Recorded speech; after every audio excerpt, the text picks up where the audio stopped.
Bom, qual dos dois quer iniciar aqui? Quem é o mais jovem? Mais bonito sou eu, né? Agora, claro. quem é o mais jovem? Quer iniciar, pastor César? À vontade. Posso? Pode, por favor. Ok. Vamos Pastor lá. Átila Ribeiro, então, com a palavra. Bom, em primeiro lugar, eu vou defender, obviamente, o pré-tribulacionismo. E eu gostaria aqui de fazer algumas propostas. Primeiro ponto que eu vou tratar aqui é dos pontos fundamentais do pré-tribulacionismo. Obviamente, nós temos muitos outros, mas eu gostaria de destacar 6 pontos aqui nesse debate, e eu pretendo discorrer com base nesses pontos, embora vamos ficar um pouco mais no argumento bíblico diretamente, geralmente nos debates fazemos isso, mas eu gostaria que o nobre pastor César, por defender a posição oposta, trabalhasse comigo esses pontos. Em primeiro lugar, o pré-tribulacionismo se estabelece devido à interpretação literal das Escrituras, que é a marca do pré-milenarismo. Interpretando literalmente as Escrituras, nós partimos para o segundo ponto, a distinção entre Israel e igreja. Há um plano de Deus para com Israel e um plano para com a igreja. Em terceiro lugar, nós temos que distinguir a natureza da igreja. A natureza da igreja impede com que ela estiver em qualquer parte da grande tribulação. Em quarto lugar, a natureza da própria grande tribulação. A natureza da grande tribulação, ela impede a existência da igreja aqui na terra nesse período. Em quinto lugar, a doutrina bíblica irrefutável e notória da iminência. A esses 5 pontos, eu acrescento o argumento que eu chamo de argumento bíblico propriamente dito, eu também o chamo de coerência bíblica. Por exemplo, nós temos alguns textos que falam sobre o arrebatamento da igreja. Em ordem cronológica, nós temos, por exemplo, João capítulo 14. Eu gostaria muito que o pastor nos explicasse o que está em João capítulo 14. Não se turbe o vosso coração. Credes em Deus, credes também em mim, na casa de meu Pai há muitas moradas. Se não fosse assim, eu vos teria dito: vou preparar-vos lugar, e se eu for e vos preparar lugar, virei outra vez e vos levarei, ou vos receberei, porque ali para lepsoma e vós média para mim mesmo. O segundo texto é em 1 Tessalonicenses capítulo 4, versos 15, 16 e 17, quando o texto vai dizer que o mesmo Senhor descerá do céu, com alarido, com voz de arcanjo, com a trombeta de Deus, e os que morreram em Cristo ressuscitarão primeiro, depois nós, os vivos, os que ficarmos, seremos arrebatados juntamente com eles, ao encontro do Senhor nos ares. E depois o terceiro texto é a transformação dos santos, que vai ser 1 Coríntios, capítulo 15, versos 51 ao 58, o que vai acontecer no momento do arrebatamento, a ressurreição dos mortos, a transformação dos vivos, para irmos de encontro ao Senhor. E os 4 textos clássicos da segunda vinda de Cristo em glória: Mateus capítulo 24, Marcos 13, Lucas 21, Zacarias capítulo 14. Eu não vou conseguir, pastor César e pastor Elias Soares e os demais ouvintes, encontrar nesses textos da segunda vinda de Cristo a ressurreição dos mortos, embora isso seja possível, a transformação dos santos que estiverem vivos e o levar da igreja da terra para o céu, para ir à casa do Pai, como Jesus disse em João capítulo 14. Nós não vamos encontrar isso nos textos da segunda vinda de Cristo em glória. E eu concluo, parte está quase acabando meu tempo, não há uma passagem bíblica que apresenta a igreja dentro da grande tribulação. Não há nenhuma exortação bíblica que diz para a igreja aguardar a vinda do anticristo. Em contrapartida, nós temos 1 Tessalonicenses capítulo 1, versos 9 e 10, que nos manda aguardar a Jesus, que nos guarda, nos livra da ira vindoura. Capítulo 5, verso 9, que diz que nós não fomos destinados para a ira, mas para a aquisição da salvação.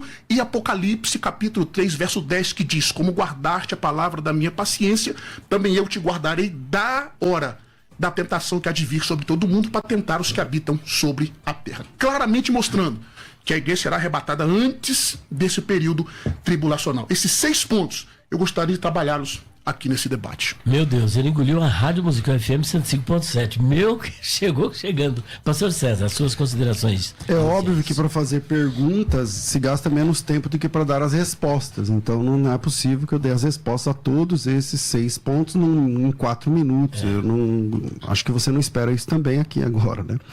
Mas vamos lá. Interpretação literal do texto. Eu ia pedir qual é o texto que Jesus volta 2 vezes, literalmente. Existe um versículo onde Jesus Cristo volta 2 vezes, literalmente? Não. Já que o primeiro ponto que você colocou de 6 é a interpretação literal do texto, Aonde está escrito que a grande tribulação durará 7 anos?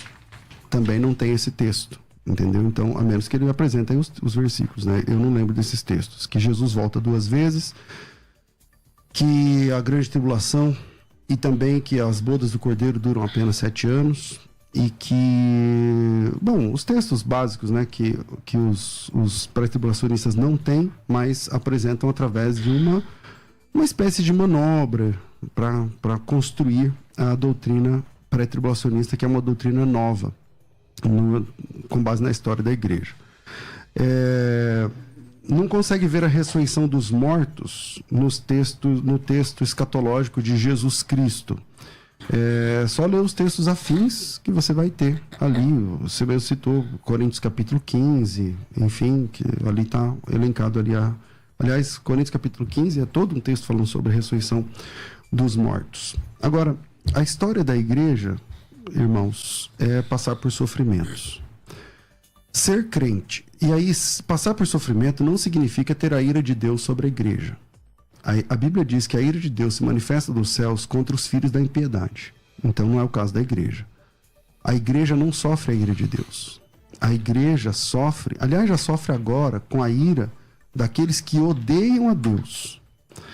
Ser igreja que ama Jesus no mundo que odeia Jesus significa sofrer.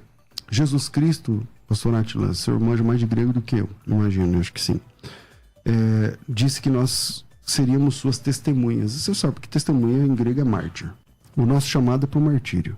O nosso chamado, quando Jesus nos chamou, o nosso chamado é para ir até as últimas consequências pela glória do nome de Jesus. Se o nosso chamado é esse, Jesus nos chamou de testemunhas, mártires, significa que no primeiro ano da igreja teve morte, no segundo ano da igreja teve morte. Muitos irmãos passaram por tribulações.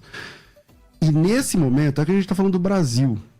E no Brasil, o cerco está se fechando. Enquanto a gente está falando aqui ao vivo, o STF está votando leis contra a vida, que é contra a palavra de Deus. E o que eu entendo é que esse cerco vai se fechando. Alguns países, por exemplo, é proibido se converter. Alguns países, quem recebeu fotos do Paquistão na semana passada, 48 igrejas foram destruídas, queimadas, pessoas foram mortas. Eles já estão vivendo uma tribulação.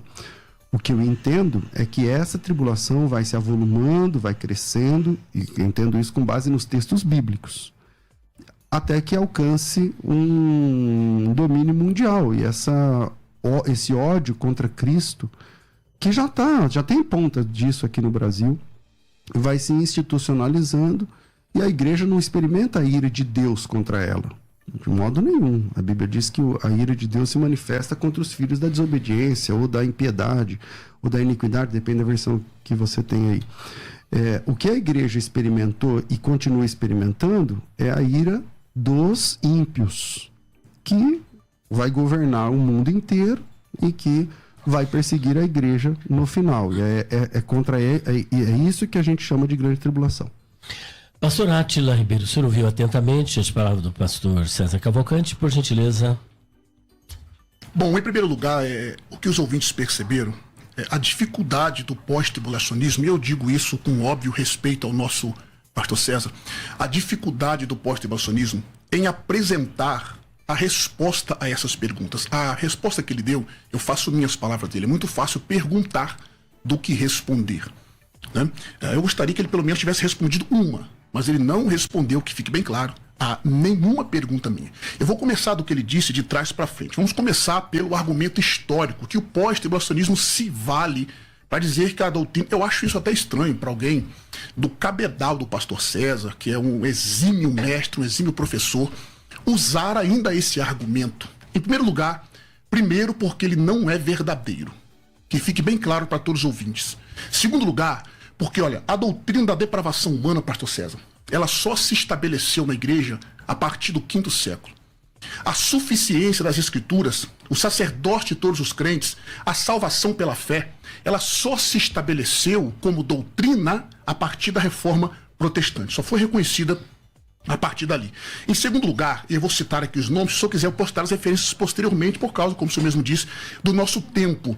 Nós temos pré-tribulacionismo no decorrer da história. né? Nós temos o sermão do Pseudo-Efraim, do 4º ao 6º século, aproximadamente. Nós temos o Codex Amiantinos, do século 7 ou início do século 8. Irmão Docino, que faleceu no ano 1307. Increase Matter, de ano 1693.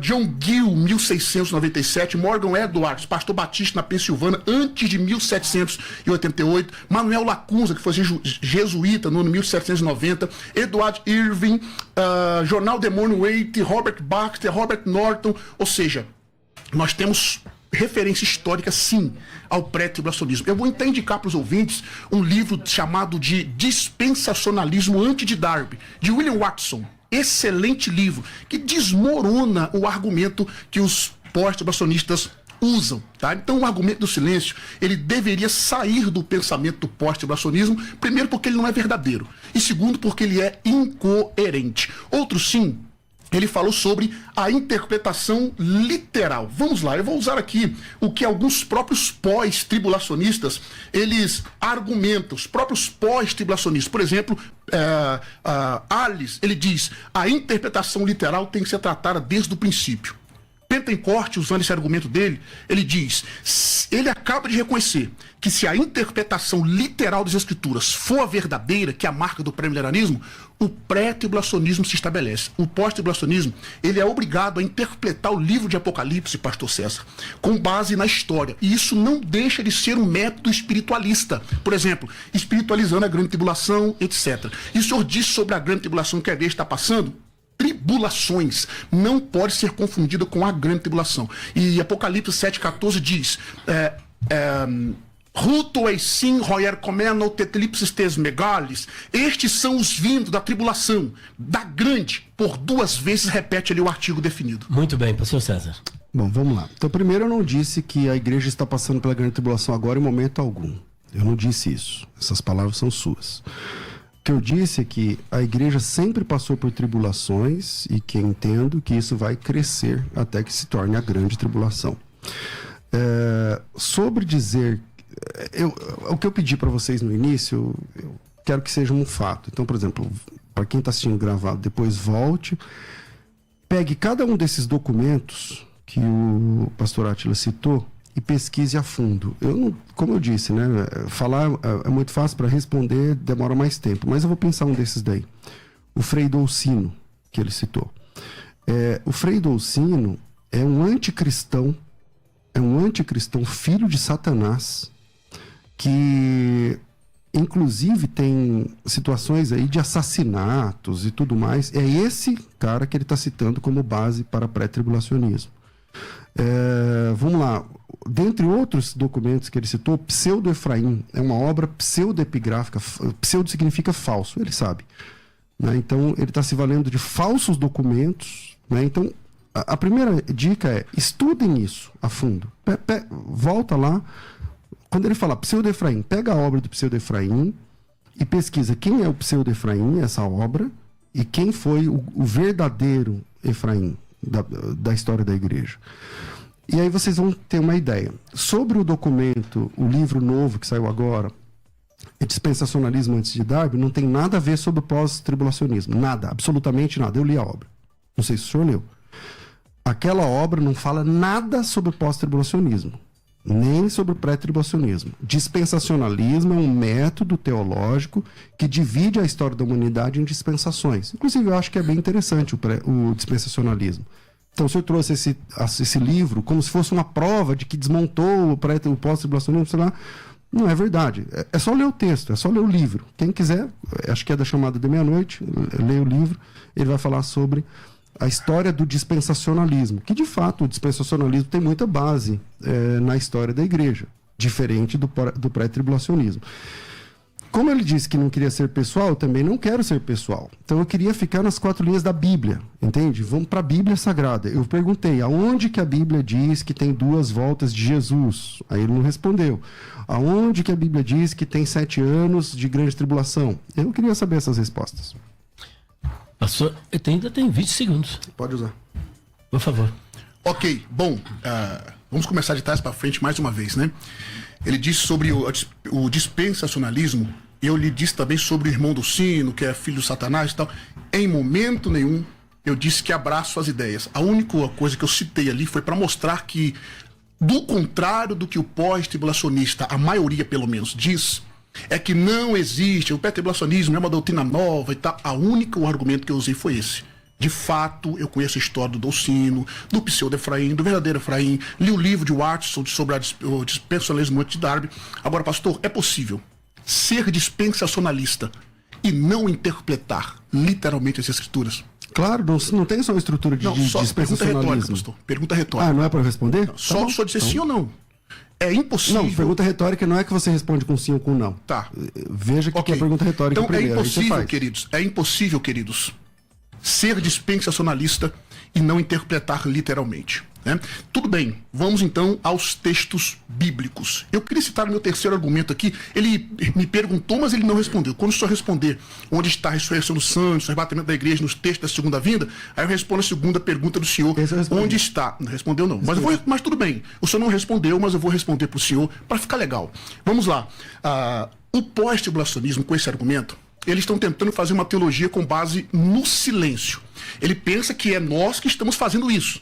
Mas quem está fazendo são eles. Por exemplo, pastor, nós não temos a menção do nome, que fique bem claro, Trindade na Bíblia. O senhor consegue me apresentar algum? Não tem. Mas harmonizando os textos, teologia sistemática, simetria bíblica, nós conseguimos identificar a Trindade com tamanha facilidade. Sobre a vinda de Cristo em duas fases, o que os dispensacionalistas clássicos nomeiam, já os revisados chamam de dois eventos distintos. Eu tenho mais tendência clássica do que revisada, mas os progressivos, eles não concordam completamente, mas nós não temos esse texto que diz diretamente, mas analisando os textos, nós conseguimos identificar, pastor, a igreja dentro da grande tribulação? Não. O senhor também usa o argumento do silêncio, porque na grande tribulação o que vai sobrar para os irmãos pós é confundir os santos que estão lá com a igreja. Aí eu vou partir na minha próxima fala, que o ouvinte fique bem, porque não tenho tempo suficiente agora, para explicar sobre a natureza da igreja e a natureza da grande tribulação, para desmistificar essa história de que as tribulações que nós estamos passando, a igreja sempre passou. Com base nesse argumento, pastor, Deus vai ter que fazer, sabe o quê? Com base no que o senhor está dizendo. Ressuscitar aqueles que morreram e não passaram por tribulações na época da igreja. Porque se fato a igreja tem que passar por tribulações, de fato é obrigada a passar, Deus vai ter que fazer isso. E aqueles que não passaram por tribulações. Eu volto a palavra para o senhor. Pastor César. Bom, vamos lá. Deus não tem que nada. Deus não tem que nada. Só com base no argumento do senhor. Não, mas eu não disse isso. Eu não disse nem de entender isso. Eu disse que passar por tribulação é a experiência comum da igreja. É a experiência comum da igreja. Porque a mesma ideia, eu faço ao contrário, devolvo a gentileza. E os irmãos que estão passando por tribulação agora? São 200 mil cristãos mortos pela sua fé por ano. Então Deus está sendo injusto com eles? Então, vamos tirar essa questão da equação, como eu disse, vamos para as páginas da Bíblia Sagrada. Acho que fica mais fácil. O pré-tribulacionismo, ele é uma doutrina jovem, sim. Ela é uma doutrina jovem, sim. O que tem na história da igreja, depois de vasculharem bastante, encontraram lá alguns hereges, como esse Dolcino, ou livros que não têm nenhum tipo de credibilidade, como o pseudo-Efraim e tal. Ele citou mais um ou outro aí, que eu nunca nem vi falar. Mas esse material não é um material... Quando eu digo que na história da igreja não existe, por exemplo... o arianismo tem uma posição sobre a cristologia, mas isso não é considerado como parte da história da igreja, mesmo que Ário seja um heresiarca da igreja. Por quê? Porque é herege, não conta.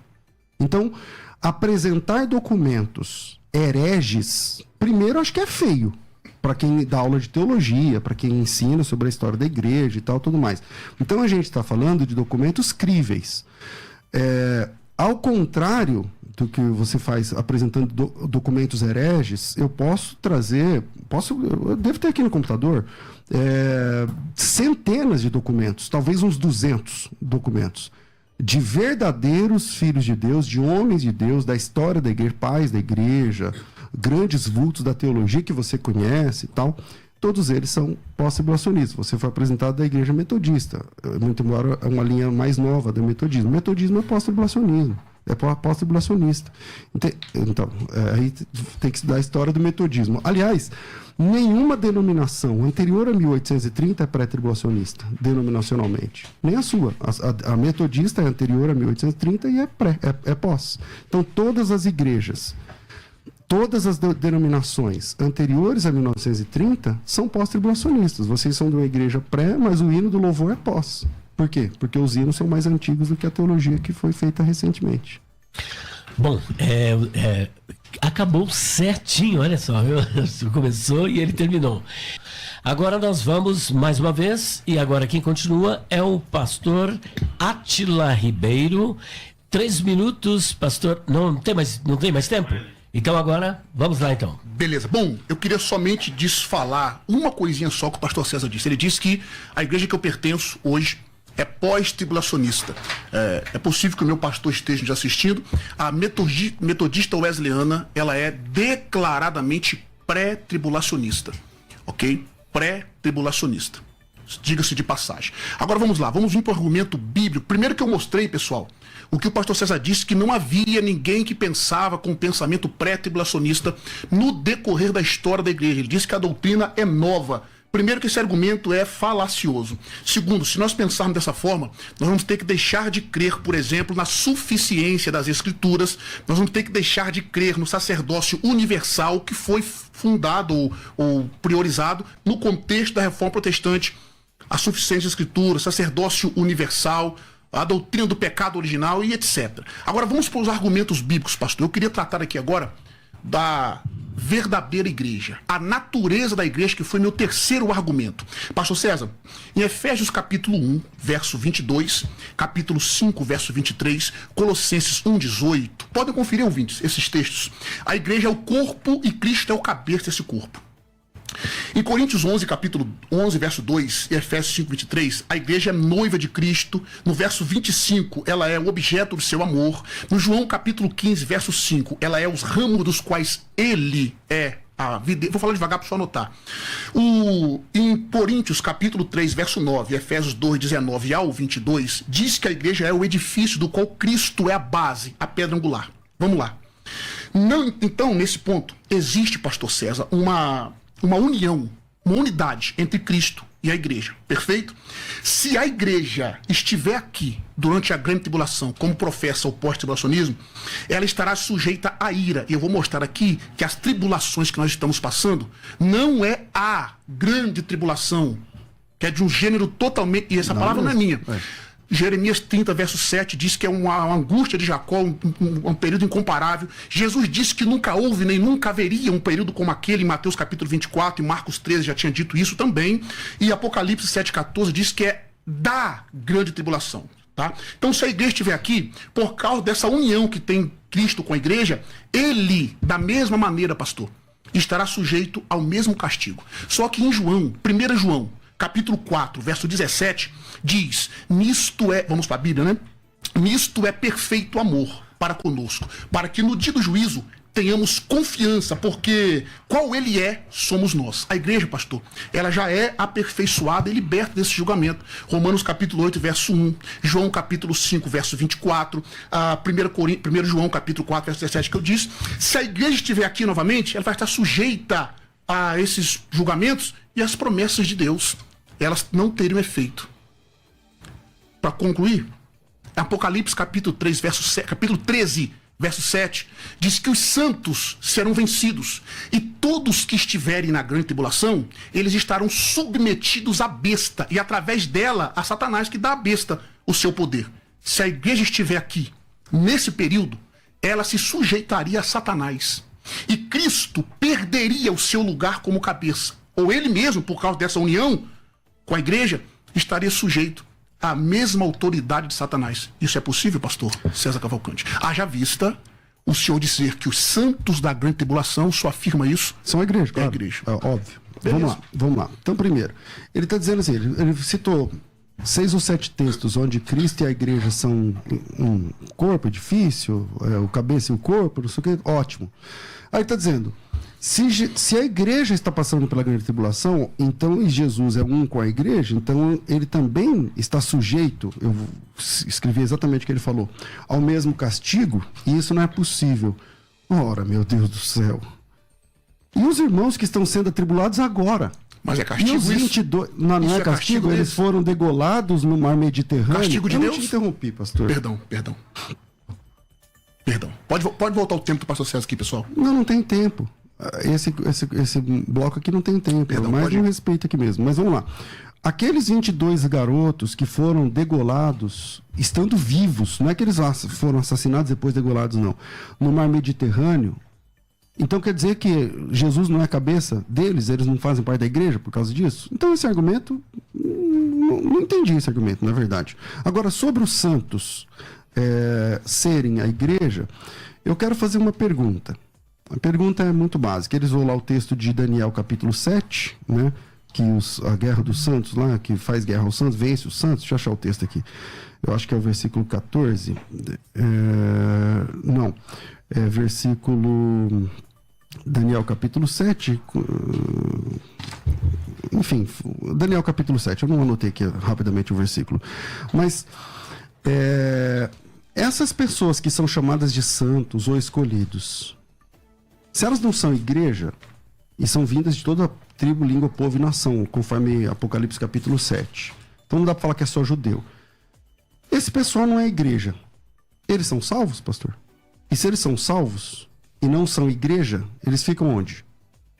Vamos ler o texto? Vamos. Encontre o texto. Vamos lá. Daniel capítulo 7, quanto a mim, versículo 15. O meu espírito fala armado dentro de mim, as visões da minha cabeça me perturbaram, cheguei a um dos que estavam perto e lhe pedi a verdade acerca daquilo, ele me disse, estes grandes animais são quatro reis que se levantaram da terra, mas os santos do Altíssimo são aqueles que receberão o reino e o possuirão para sempre.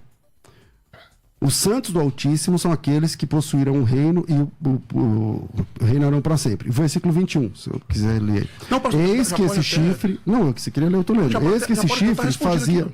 Eis que esse chifre fazia guerra contra os santos, que é uma clara evidência lá de Apocalipse 13, e prevalecia contra eles. Fazia guerra contra os santos e prevalecia contra eles. Versículo 22. Até que chegou o ancião de dias e fez justiça aos santos. Esses santos, se não são igreja... Eles são salvos? Se são salvos e não são igreja, não são noiva. Eles ficam onde na eternidade? Eu posso responder? Agora. Então, vamos lá. Eu quero deixar bem claro que o senhor não conseguiu resolver o problema da igreja estar unida com Cristo. Em primeiro lugar, as tribulações que o pessoal está passando hoje, eu não estou aqui desmerecendo, a igreja de fato passa por tribulações. Mas não é castigo de Deus, pastor. Mas eu nunca disse que é também. Não é castigo de Deus. É do mundo mesmo. A tribulação é a ira de Deus... Contra os filhos da impiedade. Contra os filhos da impiedade. Isso. E a Bíblia diz isso bem claro em Apocalipse, em toda a Bíblia Sagrada, nos textos da grande tribulação. A tribulação é a ira de Deus, não é a ira do diabo e do anticristo. Eles são apenas canais pelos quais a ira de Deus está sendo derramada na terra. Então, comparar esse sofrimento que a igreja está passando aqui com a grande tribulação é, no mínimo, um anacronismo gigantesco. Uma falta de, com todo respeito, de honestidade aqui no debate. O senhor não teve como sair da pergunta de Apocalipse, capítulo 3, verso 7, que os santos lá estarão se sujeitando à besta, e se aquele povo for igreja, o próprio Cristo vai perder o seu lugar como cabeça, como primazia. Agora vamos... Eu sou desonesto. Agora, quem são esses santos, então? Pronto, eu vou responder agora. Esses santos que o senhor está dizendo, Daniel, já está respondendo aqui no próprio texto. Olha o verso 18. Os santos do Altíssimo receberão o reino e possuirão o reino para todo sempre. A responder a sua pergunta, pastor, eu quero entrar no conceito da igreja do Novo Testamento como um mistério. Não escapa desse texto, não. Quem são esses santos que vão receber o reino e para todo sempre? Quem são? Vamos lá.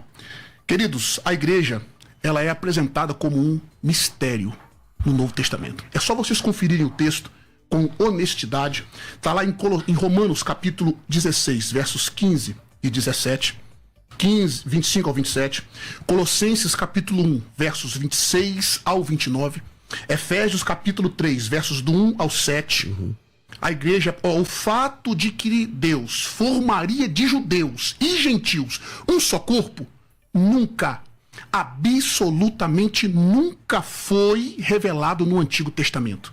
E constitui um mistério que Paulo cita nesses textos. Então esses santos aqui não são igreja, pastor. Tá, Agora, a pergunta se são então? salvos. Esses santos aqui são os santos que estarão sendo perseguidos durante a grande tribulação. E de forma nenhuma eu posso negar isso. Agora, eles não fazem parte da igreja que será arrebatada. E eles são chamados de santos por quê? Se eles não são de Deus, não são da igreja, não são nada. Eles são chamados de santos por quê? Santos, porque são santos do Altíssimo. O texto responde, santos do Altíssimo. E eles vão herdar o reino para todo sempre. E eles não vão para o céu? Então, pastor, a sua pergunta está redundando de outra pergunta, que vai para outra pergunta, que vai para outra pergunta. Não. O senhor nunca vai estar. Eu fiz uma pergunta Resolve só. o problema, não, então. por favor, pastor. Então, o senhor disse que eu sou desonesto. E eu achei um desrespeito, porque em um momento nenhum eu te desrespeitei, eu falei que o senhor estava sendo desonesto. Embora o senhor tenha apresentado textos espúrios. Mas, mesmo assim, eu não estou te chamando de desonesto. A honestidade tem uma questão de caráter. Pronto. Entendeu? Então, eu não sei se o senhor conhece meu caráter. Então, vamos lá. Quando Daniel cita os santos do Altíssimo, eu perguntei, quem são eles e como funciona essa salvação? Foi a minha primeira pergunta. Não foi essa a sua pergunta. Foi. É só voltar o texto. É só voltar o vídeo. Depois você O senhor assiste. perguntou quem são aqueles santos. Isso. Se eles E são como salvos. funciona essa salvação se eles não são igreja? Eu já respondi. Tem 2 céus.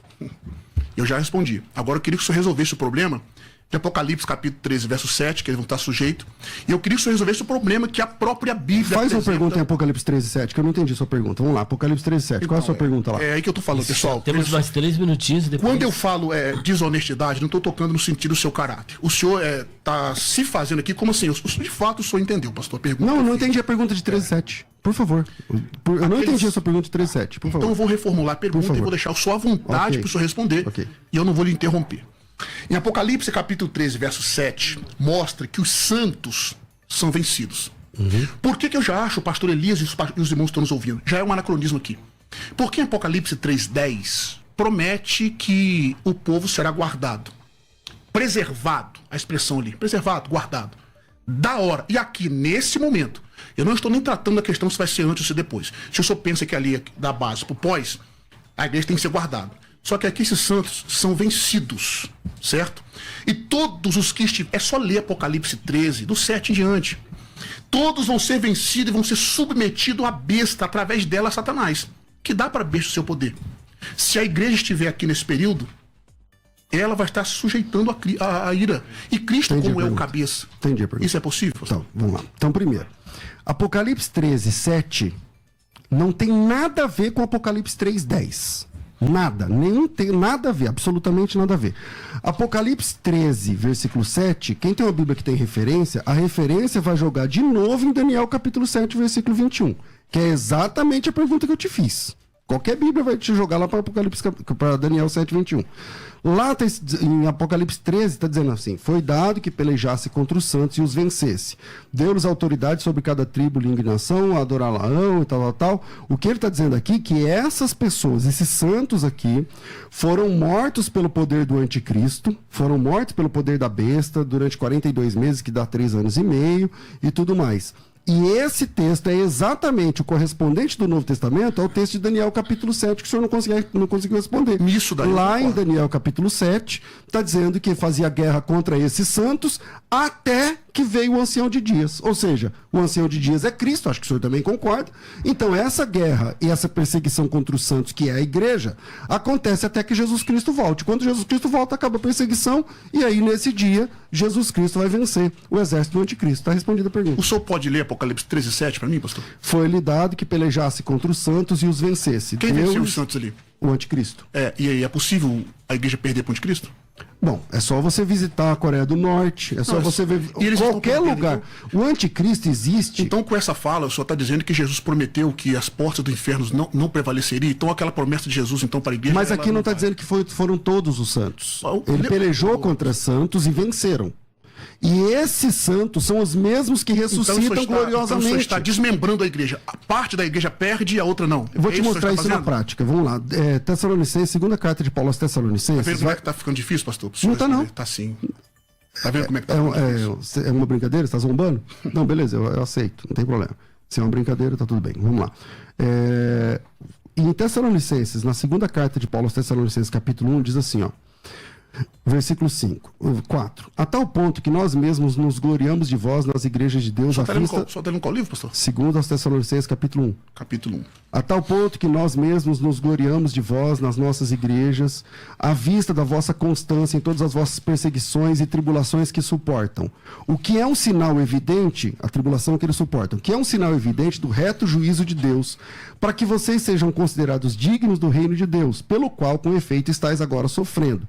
Se de fato é justo para com Deus que ele tem paga tribulação àqueles que vos atribulam, e a vós outros que sois atribulados, ele dará alívio juntamente conosco, quando do céu se manifestar o Senhor Jesus com os anjos do seu poder em chama de fogo, tomando vingança contra os que não conhecem a Deus e contra os que não obedecem ao evangelho do nosso Senhor Jesus Cristo. Esses sofrerão penalidade de eterna destruição, serão banidos da face do Senhor e da glória do seu poder, quando Jesus vier para ser glorificado nos seus santos. Santos aí é a igreja.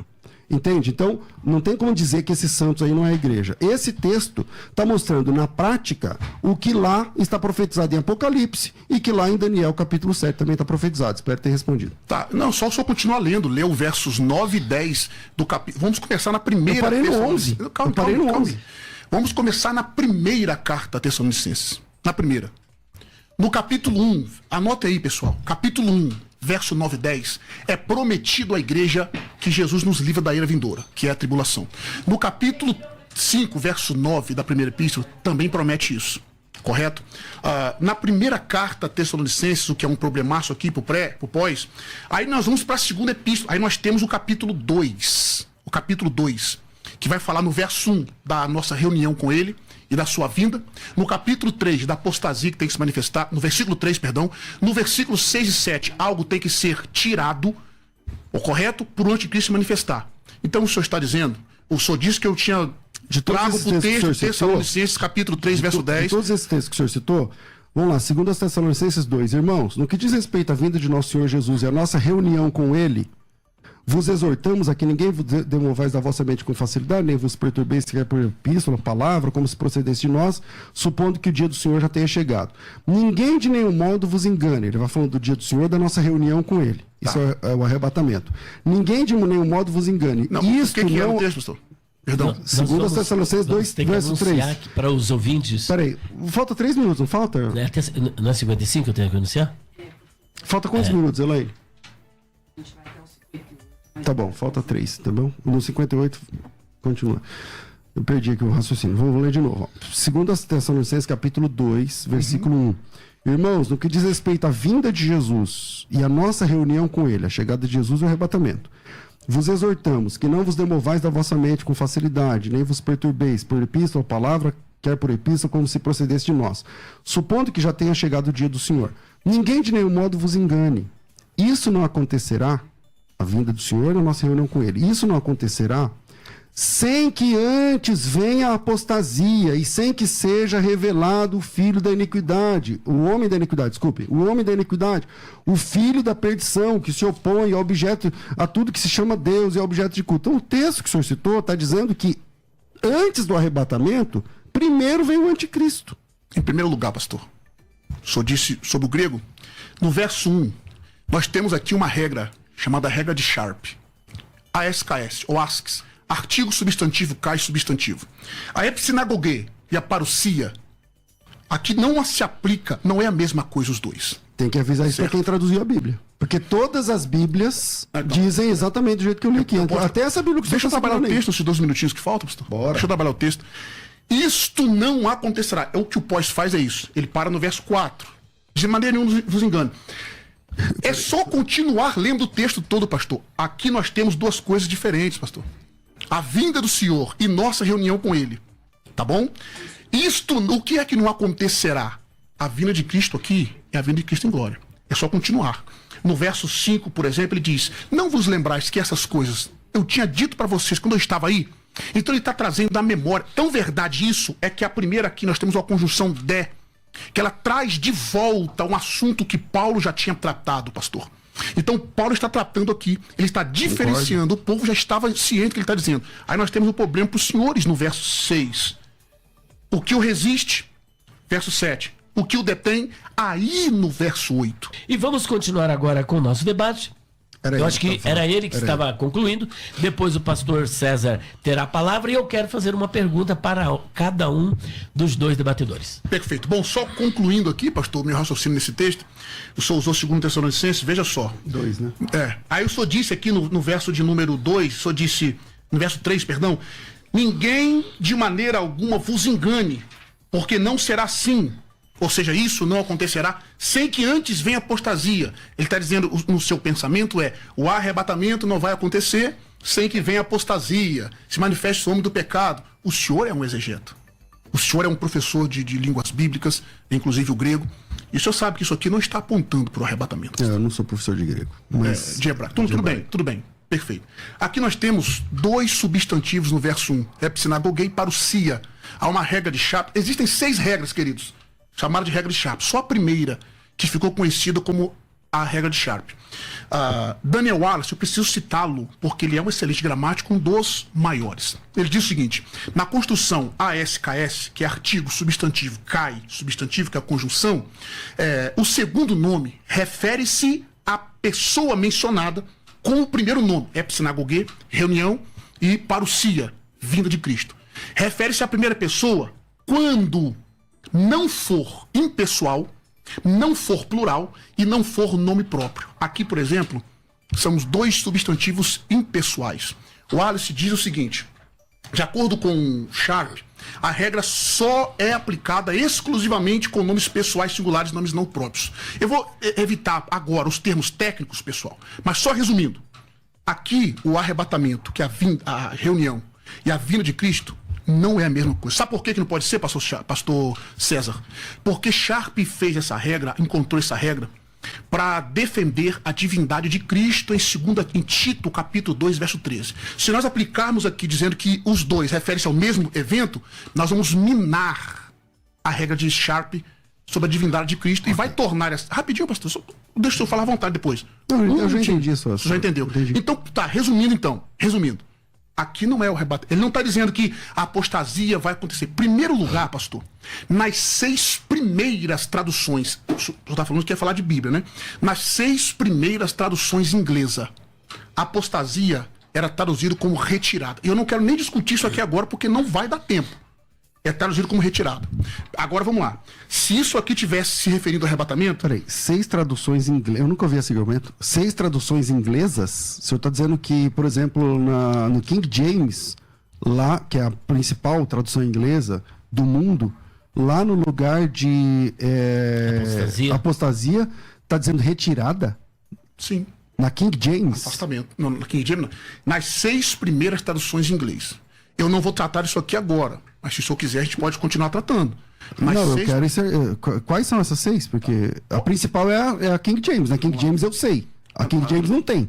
Então o senhor está dizendo que tem 6. Resolve o problema. Resolve o problema aqui então desse verso. Então enquanto eu resolvo, você acha 6. Vamos botar aqui bora lá. Agora. Vamos lá. Esse negócio de regra de Sharp, lá, não sei o que, tal. Sharp é marca de televisão para mim. O texto está bem traduzido em português. E em português, eu vou ler em outra versão. Em português diz exatamente o seguinte, vamos lá. Porque se ele disser que está diferente, então tem que mudar todas as Bíblias em português. Porque todas as Bíblias em português vão dar esse sentido aqui. Vamos lá. Irmãos, rogamos-vos pela vinda de nosso Senhor Jesus Cristo e pela nossa reunião com Ele. O que é a nossa reunião com Jesus? Tá, vamos lá. Vinda do Senhor Jesus e a nossa reunião. Nossa reunião com Ele. O que é a vinda do Senhor e nossa reunião com Ele? Eu preciso explicar. Estou perguntando de novo. Ali ele tem uma conjunção, que é o de no grego. Traduzido em português como ora. Agora, irmãos, ele está trazendo um assunto que ele já tinha tratado com os ouvintes. Não, isso vai acontecer no versículo 5, pastor. Poxa, mas para ele falar o verso 5, vamos lá, no seu pensamento. Não é no 1, é no 5. O senhor está usando um argumento que o senhor teria que usar quando eu estivesse lendo no 5, entendeu? Pastor, eu vou ler de novo. No verso 1, eu estou trabalhando o texto, o nome disso aqui é trabalhar o texto exegeticamente. Tá. Ora, irmãos, rogamos pela vinda do nosso Senhor Jesus Cristo e pela nossa reunião com Ele. A vinda de Jesus é a volta dele. A nossa reunião com Ele é o arrebatamento. Tá? A pergunta aqui é, isso aí sem dúvida. Vou continuar a leitura. Que não, sem dúvida, nisso concordamos. Mas okay. é no mesmo... Que não vos demovais facilmente do vosso entendimento, nem vos perturbeis. Quer por epístola, parábola, quer por espírito, palavra, ou por epístola, como se de nós procedesse. Como se o dia de Cristo já tivesse chegado. Ninguém de nenhuma maneira vos engane. Isto não acontecerá, isto o quê? O dia de Cristo. Exato. É a nossa reunião com ele. Não acontecerá sem que antes venha a apostasia e se manifeste o homem do pecado e o filho da perdição. Agora responde, todas as Bíblias estão erradas? Não, eu posso responder então? Por favor. O senhor disse aqui, o dia de Cristo não acontecerá, correto? Só que aqui no verso 1 está falando de duas coisas, que é a vinda do Senhor e nossa reunião com ele. Epsinagoge e parousia. As pessoas falam parousia, mas é parousia. Que nós temos um homem com Y e o sigma tem um som de nunca tem um som de Z. Mas ok. Rapidinho, pastor. O senhor tinha dito aí, colocou em xeque o meu argumento, das 6 primeiras traduções inglesa. Ok? Isso. Do verso 3 como apostasia, no sentido de retirada. Anota aí, ouvintes. O Wycliffe Bible de 1384 traduz apostasia como retirada. Bíblia de Tyndale, 1526, também traduz. Bíblia de Covardale, 1535, também traduz. Bíblia de Cranmer, 1539, também traduz. A Bíblia de Culatras, 1576, também traduz. A Bíblia de Beza, também traduz, 1583.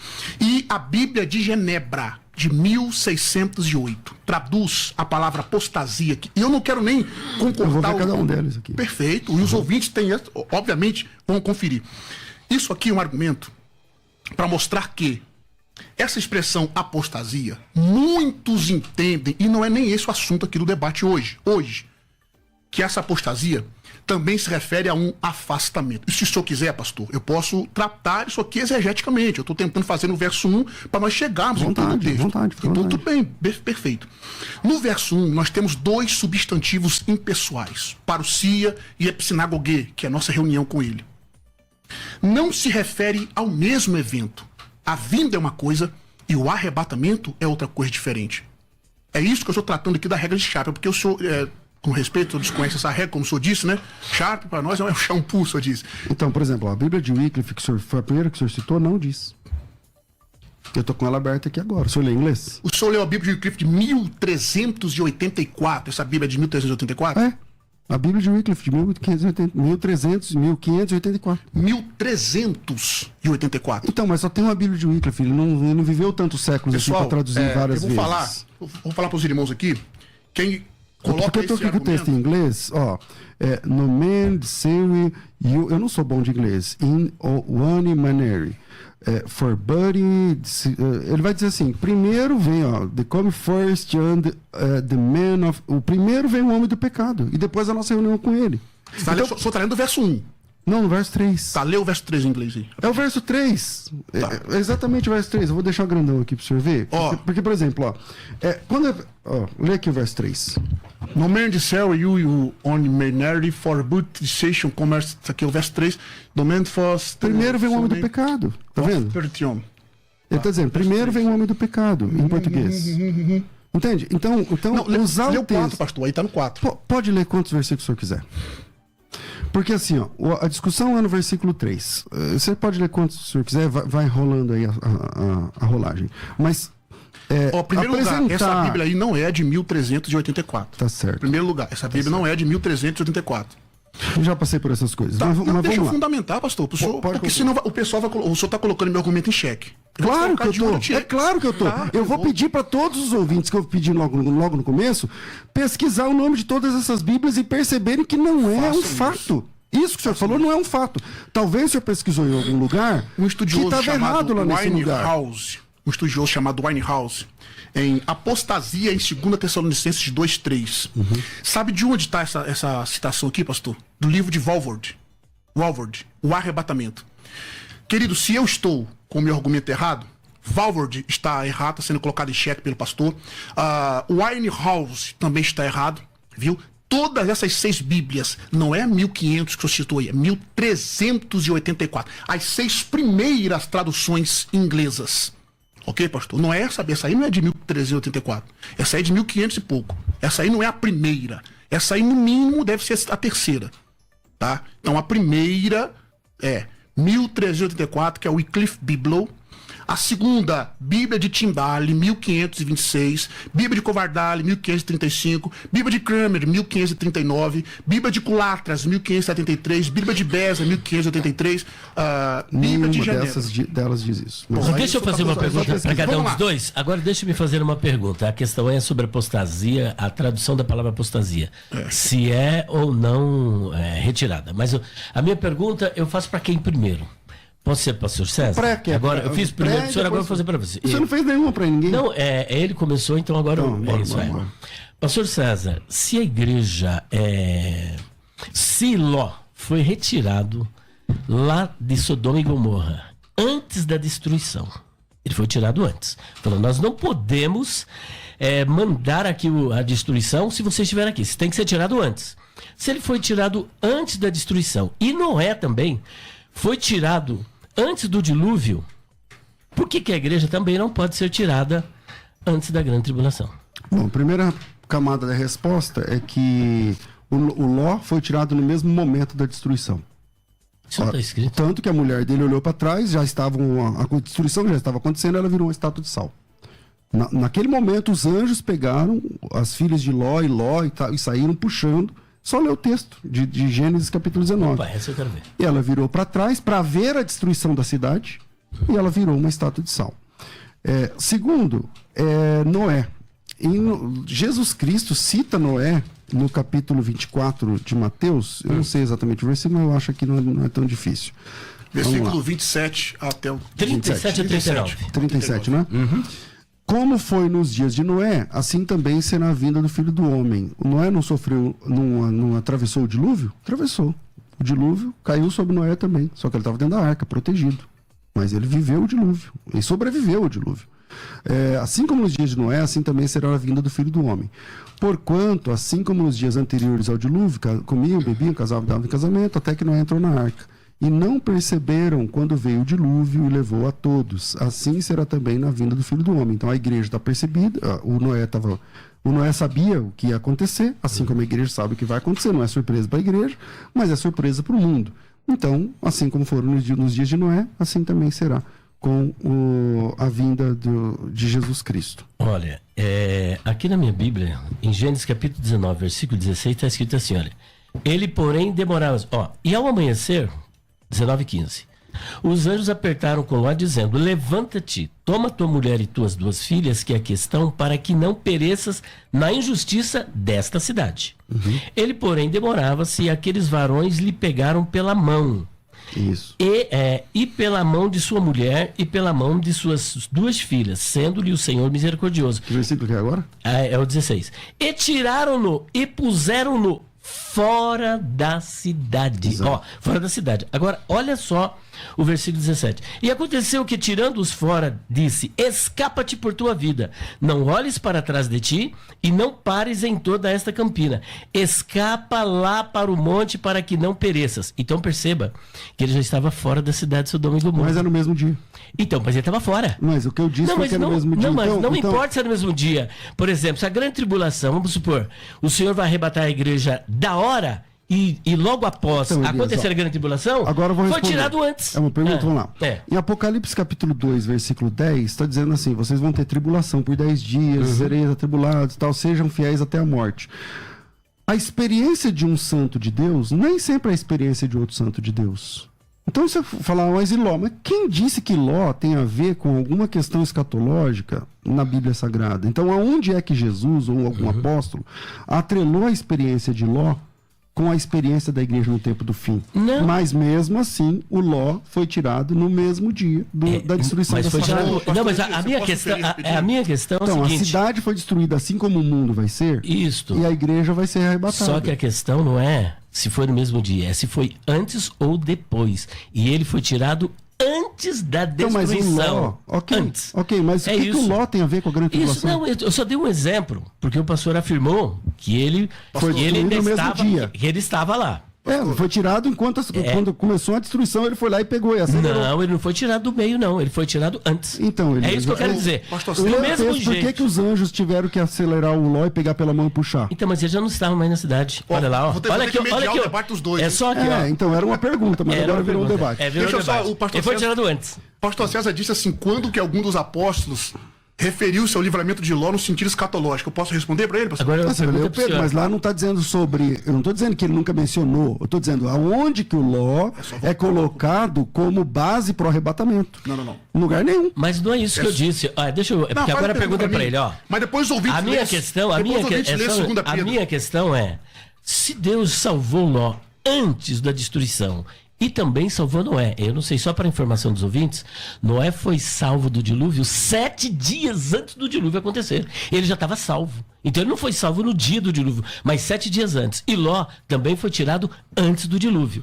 Agora, a minha pergunta para o senhor é a seguinte: se a igreja não passará pela grande tribulação, como é que o senhor lida com o texto de Mateus capítulo 24, versículo 29 a 34, que parece sugerir que a igreja será arrebatada depois da grande tribulação? Então tá. Primeiramente eu vou ler o texto. Pode dizer que eu fui favorável.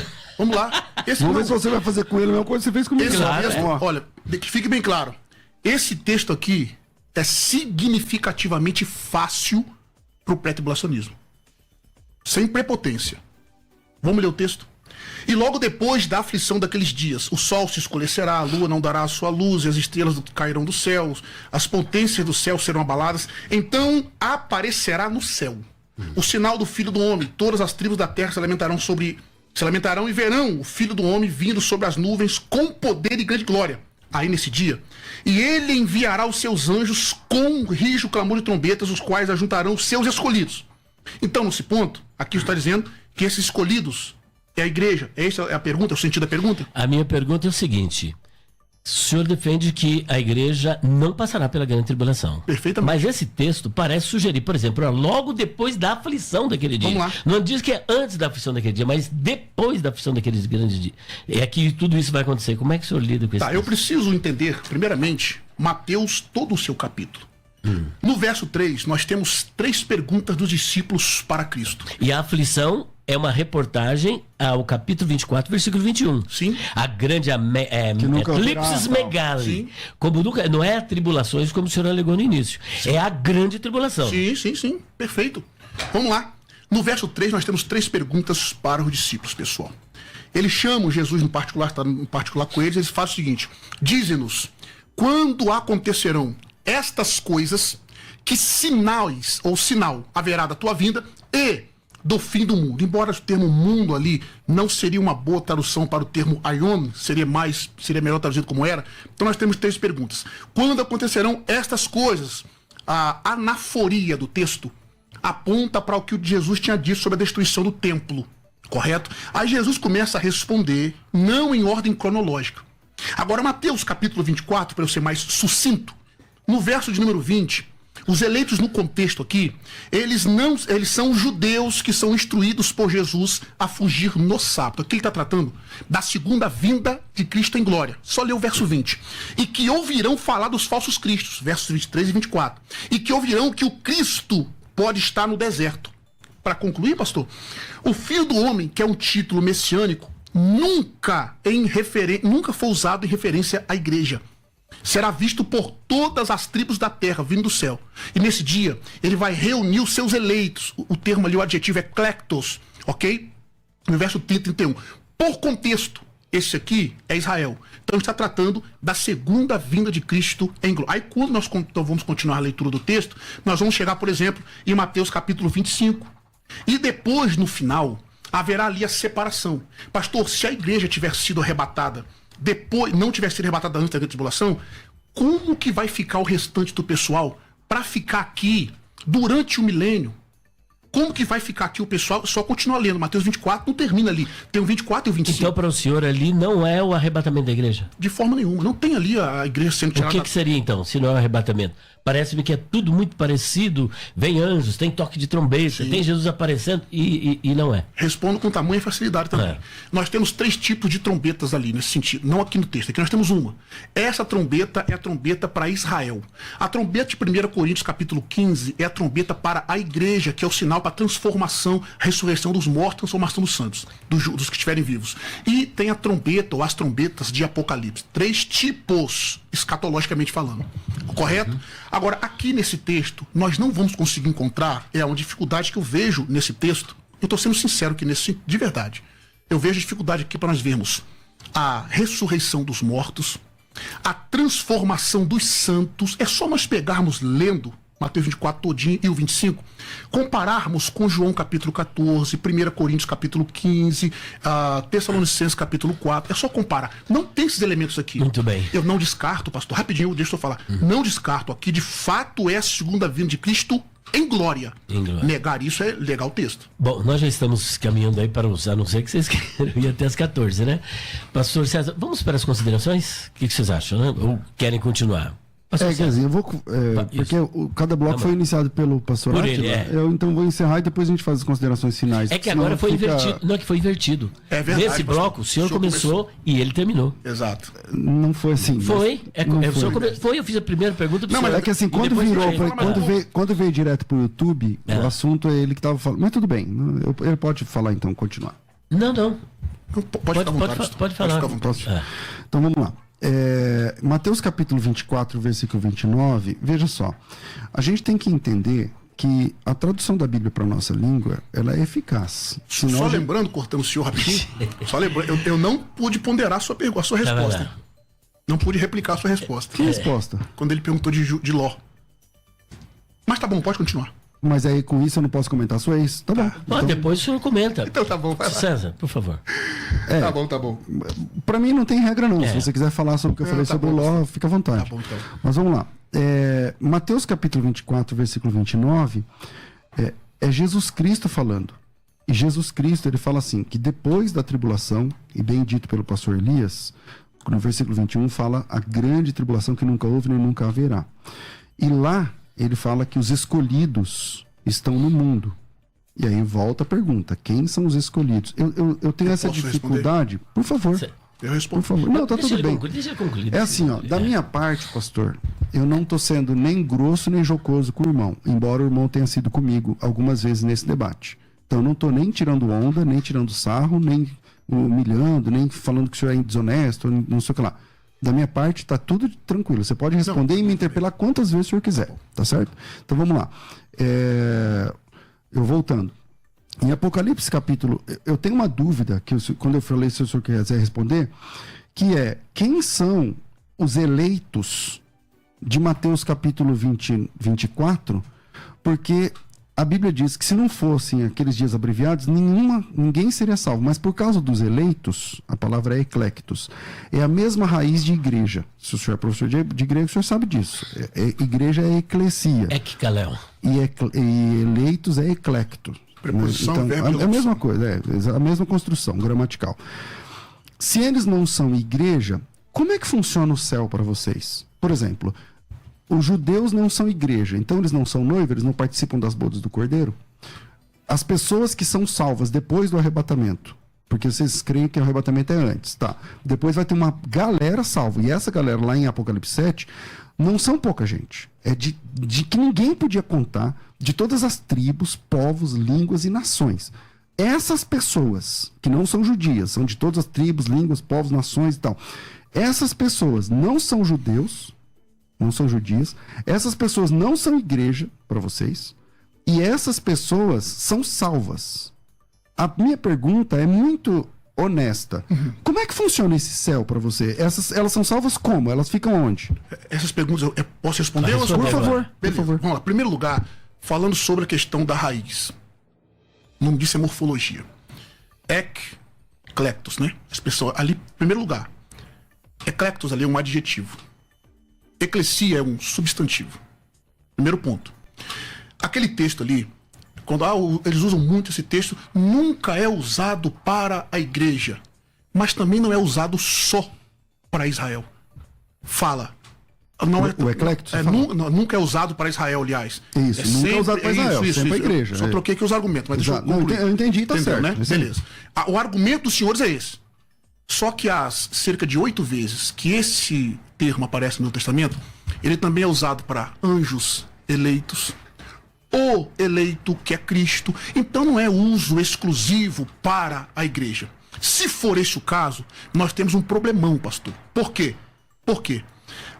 Isaías capítulo 65, verso 9. Eu posso citar texto bíblico, não posso? Lá usa meus eleitos. A expressão ali em hebraico é baguer. Aí é a área do Senhor também. Baguer. Eleitos. Em Jeremias 23, verso 3, também fala sobre os eleitos que herdarão a terra.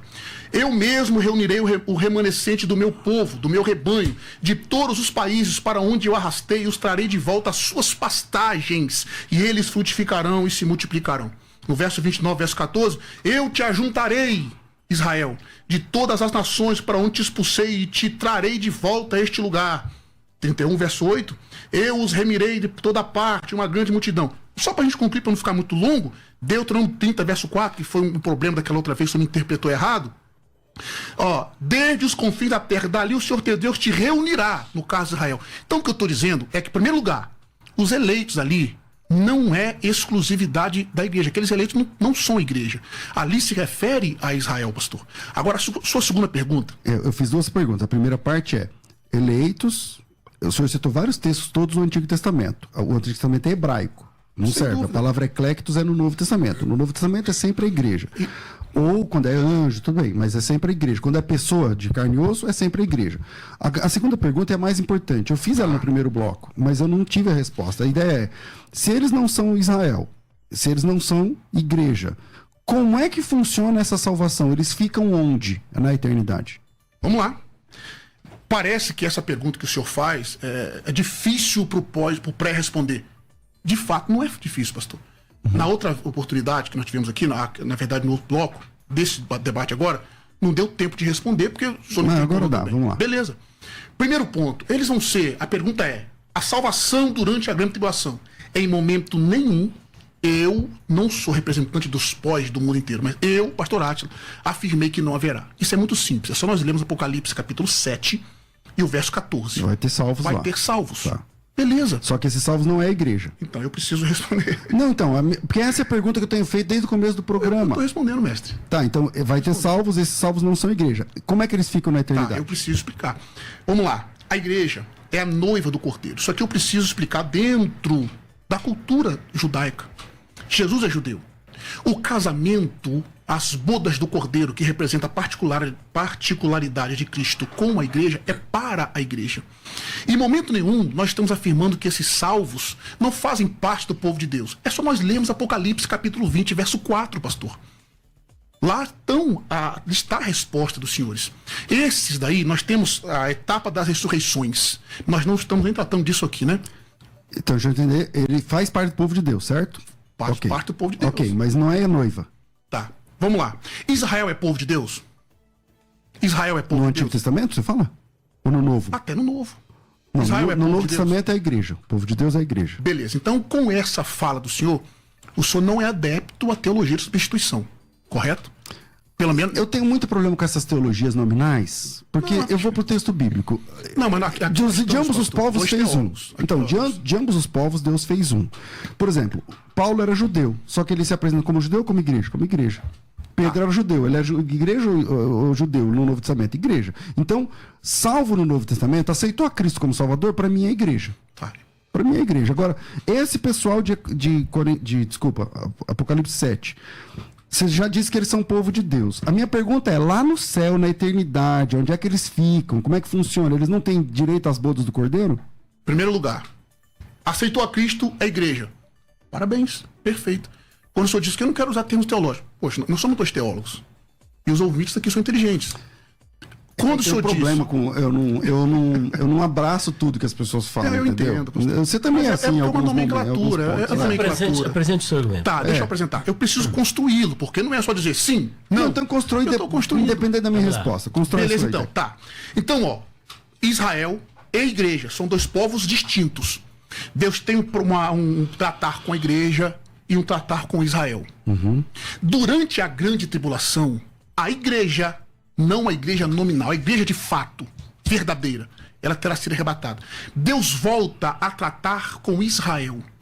Durante aquele período, Deus está preparando Israel e os gentios que estiverem durante a grande tribulação, e possivelmente vai ter crentes ali que estavam, enfim, Que vão durante se a grande tribulação. arrepender e tal, tudo Beleza. Aí vai ter salvação, correto?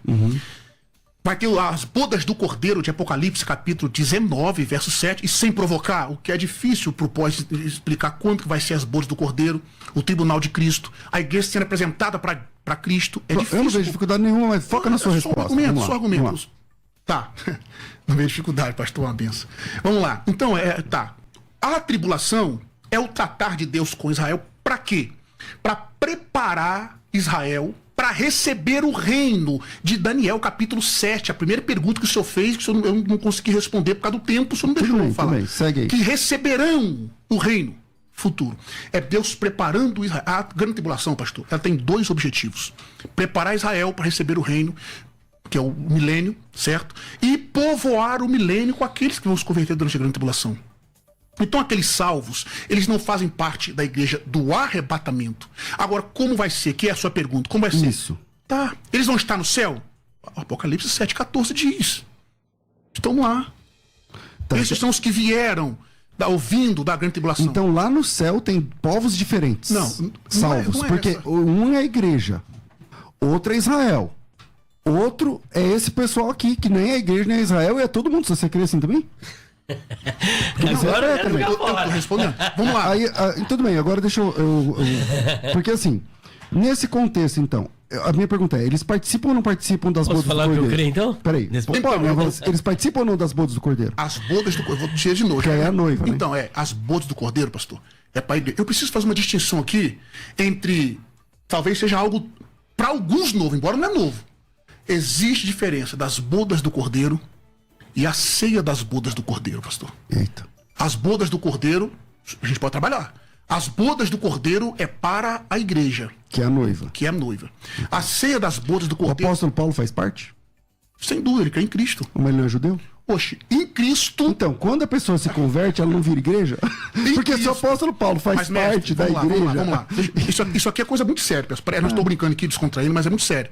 Olha só, existem algumas alianças que Deus cumprirá literalmente com a nação de Israel. Nós não podemos confundir, pastor, escatologia nacional com escatologia individual. Em Cristo, tanto, vamos supor que eu fosse judeu, eu crio em Cristo, eu sou igreja como o senhor. Exatamente, Só que há- exatamente, pronto. Só que há uma escatologia para a nação de Israel. Muito simples. Romanos 10, 11 e 12. 9, 10 e 11. 9, 10 e 11. Passado de Israel no capítulo 9, presente de Israel no capítulo 10, futuro de Israel no capítulo 11. Todo Israel será salvo. Que Israel quer ir lá? A nação, pastor. Então o senhor acredita que todos os nacional. judeus são salvos? Olha, aquele período da grande tribulação. É uma promessa Naquele que Deus período, fez. todos os judeus serão salvos. O senhor crê assim? Aliança que Deus fez com Abraão, correto? Aliança abraâmica que ele promete a terra todinha. Aliança que Deus fez com a Palestina que ele promete. Aliança davídica de um rei que vai reinar literalmente no milênio. então vamos lá. E a nova aliança. Ó, a primeira, a aliança de Abraão, lá em Gálatas está dizendo que nós somos os verdadeiros descendentes de Abraão. A aliança que Deus fez, qual a segunda que o senhor falou? Faz só um favorzinho. Gálatas 3, verso 7. Vamos lá. Porque Meu Deus. eu acredito que essa posição nem os pré-tribulacionistas Não, vamos lá, têm, tá? vamos lá, não Mas tem? o Elias falou que vai falar aqui, vamos lá. Sabei, pois, que os da fé são filhos de Abraão. Vou ler um pouquinho antes, ó. É o caso de Abraão, que creu em Deus, e isto foi imputado como justiça. Sabei, pois, que os da fé cristã que são os filhos de Abraão. Você está lendo Gálatas 3, verso 7, 8 e 9? Sim, eu tô lendo no 7 ainda. Tá bom. Ora, tendo a escritura previsto que Deus justificaria pela fé os gentios, anunciou o evangelho a Abraão. Em ti serão abençoados todos os povos, de modo que os da fé que são abençoados, os da fé são abençoados com o crente Abraão. Abençoado Ou seja, como? Abençoado. Rapidinho, pastor. Eu estou respondendo, estou te usando para você ler o texto para mim. Abençoado com o crente Abraão. A expressão usada ali, grave bem, a expressão ali é sin to pisto Abraão. Sin é de onde vem a palavra sinergismo. Junto. Então eles não vão ser abençoados, a igreja vai ser abençoada com o crente Abraão. Abraão com o termo sim do pisto Abraão. Então nesse momento o senhor deixou de ser dispensacionalista. Não, por quê? Não, por quê? Não. Porque essa posição é a posição do aliancismo. Negativo. Negativo. Bom, então tá bom. Negativo. Olha, pode o continuar. dispensacionalismo ele tem claramente uma distinção entre Israel e igreja. Porque, assim, no seu discurso, o senhor fala que tem dois povos, Abraão, a igreja e Israel. Tá, e no discurso... Só que nessa resposta que o senhor está dando agora, o senhor está lendo o texto bíblico, e no texto bíblico fala que os que são da aliança são os filhos de Abraão, são a igreja. Abençoado entende? com... Exato, junto com Abraão. Junto com Abraão, exatamente, a igreja. Mas é o mesmo povo? E Abraão é chamado de crente aí. É o mesmo povo agora. Não, mestre. De ambos os povos fez um. Derrubou a parede da separação entre eles, de ambos os povos fez um. Deus tem um povo. Em Gênesis capítulo 13, Deus pediu para Abraão contar a areia da terra, correto? Em Gênesis 15, ele mandou mar, né? Abraão... Da praia. Da praia. Em Gênesis 15, ele mandou contar as estrelas do céu. Ali representa a descendência física de Abraão, os judeus, pela areia da areia do mar, e a descendência espiritual de Abraão, que é a igreja. É desse ponto que está tratando aqui. Os judeus é a descendência física de Abraão, nação de Israel. A igreja é a descendência espiritual. É só ler o contexto todo. Então, a minha pergunta é, quando a pessoa se converte, ele é igreja? Em Cristo, sem sombra nenhuma de dúvidas. Então acabou. Então o apóstolo Paulo participa das bodas do Cordeiro, porque é a igreja. Pedro participa das bodas do Cordeiro, que é a igreja, porque a igreja é a noiva de Cristo. Aceitou a Cristo, é a noiva de Jesus. A noiva de Jesus participa de tudo que está descrito no Apocalipse. Gente, o tempo, infelizmente, é contra nós. E nós vamos agora para as nossas considerações finais. Com quem que eu comecei? Com o pastor. Comigo. Não, com ele. Foi Com ele. Então agora... Agora com ele. Ah, é assim? Então bora. Maravilha. Bom, em primeiro lugar, pessoal, eu quero deixar bem claro e notório o meu respeito pela pessoa do pastor César. Eu coloquei ali a expressão da desonestidade. Obviamente não toquei no caráter dele, eu retiro então a expressão que eu disse isso. Não dá pra ser desonesto e ter bom caráter ao mesmo tempo, né, meu irmão? Quando eu me referi isso aqui foi na sua fala do debate e tal. Então fique bem claro o meu respeito ao senhor. Tem, perdão, tá tudo bem, meu irmão. Tá na benção. Depois eu pago o almoço pra nós, tá tudo certo. Não é ele que é desonesto, a fala, você quis dizer. É isso, a fala. A fala que eu fiz. É a fala. É, que aí você. Não, Elias, não tem esse negócio. Se eu falar assim, sua fala foi desonesta, Vamos melhorar o negócio aí, por Tá favor. vendo? Tá bom, aqui tá perdoado. Maravilha. Vamos pra frente. Beleza, vamos lá. Então, eu quero agradecer aqui por essa participação mais uma vez aqui. Hoje ficou um debate onde a gente ficou tratando mais dos textos, embora foi mais um pouco diferente do outro, tá bom? Mas eu fui muito abençoado, Deus lhes abençoe copiosamente, e eu espero que de alguma forma tenha contribuído. Ficou algumas respostas, tanto da minha quanto da parte do senhor, em débito, né? Não respondemos por causa do nosso tempo, como o senhor mesmo diz, tá bom? Então, mas nas próximas oportunidades, quem sabe, trataremos de assuntos pormenorizados. Mas eu estou satisfeito, eu posso muito bem louvar a Deus por esse momento aqui, e que Deus abençoe a todos os ouvintes. Suas mídias sociais, alguma coisa que o senhor quiser anunciar, agora é a oportunidade.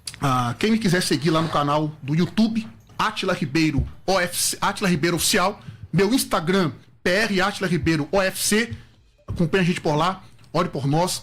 Meu Instituto Teológico Dynamis também, está lá no Instagram.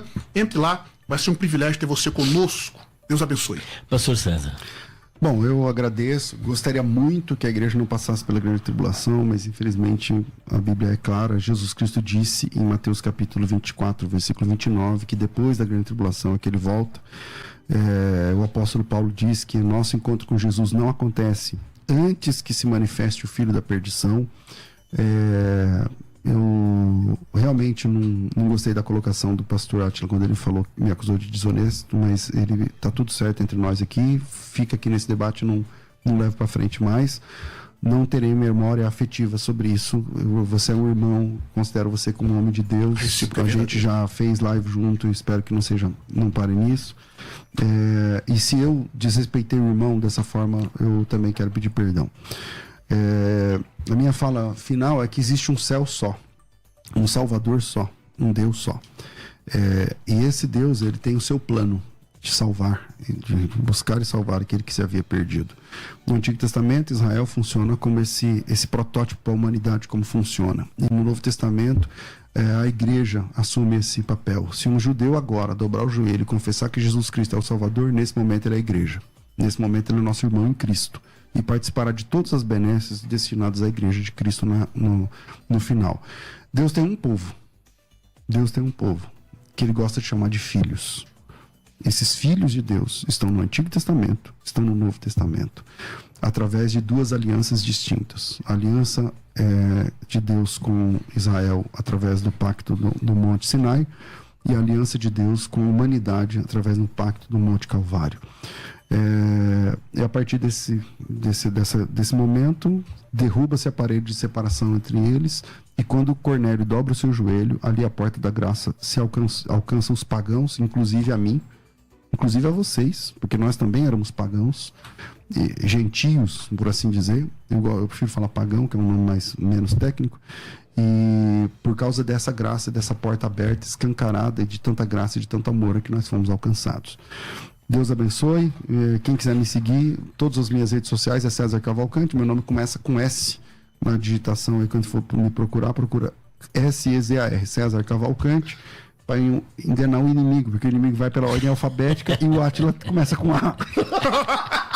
Meu Deus Ele vai céu. primeiro no Átila, o meu tá lá na letra S. Então, @César Cavalcante no Facebook, no Instagram, no YouTube e tudo mais. E no final a gente está aqui providenciando o almoço, e por falar nisso, o senhor não é batizado, né, pastor César?